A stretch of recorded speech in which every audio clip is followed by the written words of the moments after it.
Hello সবাইকে, কেমন আছেন সবাই? আশা করি সবাই ভালো আছেন। আমিও ভালো আছি। তো এই ডিজাইনের উপর আমি 000 তুলিটা ইউজ করেছি। আর হচ্ছে কালার হচ্ছে অ্যাক্রিলিক কালারটা ইউজ করেছি। তো এই ডিজাইনের 3 পিসটা হচ্ছে সরস্বতী পুজো উপলক্ষে বুকিং চলেছিল আমাদের প্রায় অনেকগুলা। তো এই ডিজাইনের ডিটেলস হিসেবে দেখা যায় যে আমার তেমন একটা দেওয়া হয়ে ওঠে না। তবে এখন আমি আপনাদের সাথে শেয়ার করলাম ড্রেসটা।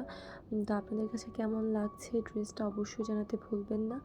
আর এই ড্রেসটার এত ডিমান্ড ছিল সরস্বতী পুজো উপলক্ষে, যদিও বা আমাদের এখন অর্ডার ক্লোজ হয়ে গেছে, সরস্বতী পুজো চলে আসছে। পাঞ্জাবিগুলোর কালেকশনও আমি দেখিয়ে দেবো ইতিমধ্যে। তো অবশ্যই আপনারা আমার পাশে থাকবেন, ভালো থাকবেন, সুস্থ থাকবেন। তো ধন্যবাদ সবাইকে। আর পরবর্তী ভিডিও পাওয়ার জন্য অবশ্যই আমার পেজে লাইক অ্যান্ড ফলো দিয়ে রাখবেন। টাটা।